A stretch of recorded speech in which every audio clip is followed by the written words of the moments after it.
જય શ્રી કૃષ્ણ. તમારું સ્વાગત છે અમારી ચેનલ સિમ્પલ ગુજરાતી રસોઈમાં. તો આજે આપણે બનાવવાના છે મેથીના ગોટા અથવા તો મેથીના ભજીયા. મેથીના ભજીયા બનાવતી વખતે કાળા પડી જતા હોય છે, સોફ્ટ નથી થતા, જાળીદાર નથી થતા. તો તેવા જ ભજીયા આજે આપણે સિક્રેટ ટ્રીક સાથે ઘરે બનાવવાના છીએ. જેવા બહાર બને છે તેવા જ ઘરે બનાવવાના છે. તો તેના માટે આપણે પહેલાં ગોટાનું બેટર બનાવી લઈએ. તો મેં અહીં 3 બાઉલ જેટલો ચણાનો લોટ લીધો છે. હવે તેમાં સ્વાદ અનુસાર હું મીઠું નાખીશ અને સારી રીતે પહેલાં પાણી નાખીને આનું આપણે બેટર બનાવી લઈશું.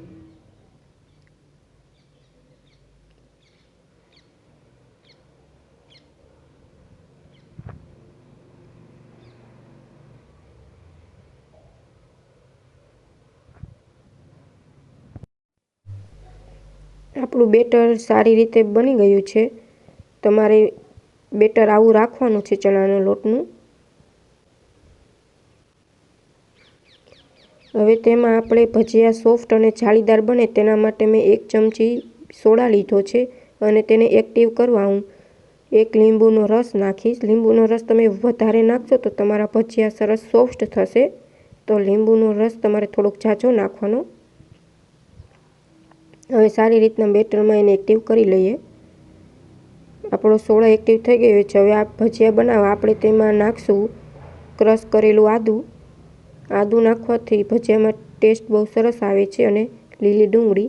લીલી ડુંગળી નાખવાથી તમારા ભજીયા એકદમ સોફ્ટ બને છે. લીલી ન હોય તો તમે સૂકી પણ નાખી શકો છો. અને થોડુંક મેં લીલું લસણ નાખ્યું છે. અને હવે આપણે નાખશું તેમાં મેથી.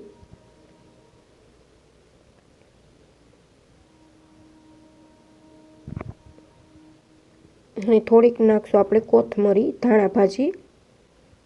અને સારી રીતના આપણે બેટર બનાવી લઈએ.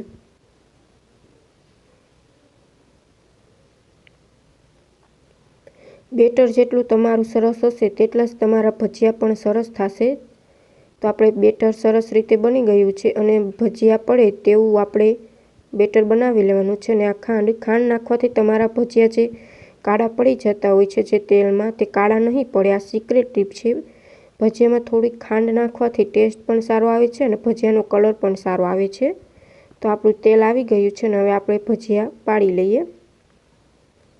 તમારી ગેસનું ફ્લેમ એકદમ લો રાખવાની છે. તેલ બહુ ગરમ નથી થવા દેવાનું, નહીંતર તમારા ભજીયા કાળા પડી જશે અને અંદરથી કાચા પણ રહી જશે. તો તમારે એકદમ લો ફ્લેમ ઉપર તમારે ભજીયા ફ્રાય કરવાના છે. હવે આપણે ભજીયા પલટી દઈએ.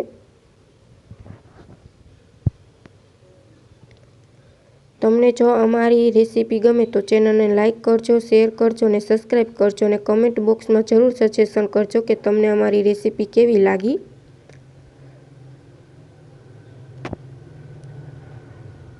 આપણા ભજીયા પણ સરસ ફ્રાય થઈ ગયા છે. હવે પલટી દઈએ.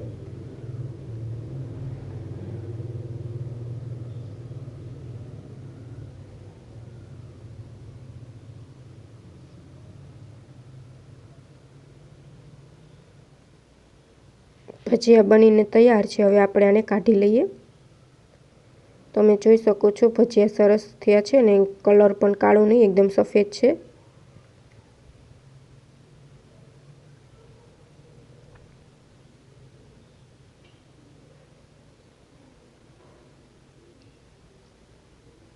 એકદમ બહાર ભજીયા બને તેવા જ ઘરે બનીને તૈયાર છે ભજીયા. હવે આપણે આને ચટણી સાથે સર્વ કરી લઈએ. હું ખોલીને પણ બતાવું છું. તમે જોઈ શકો છો કે આપણા ભજીયા કેટલા સોફ્ટ થયા છે.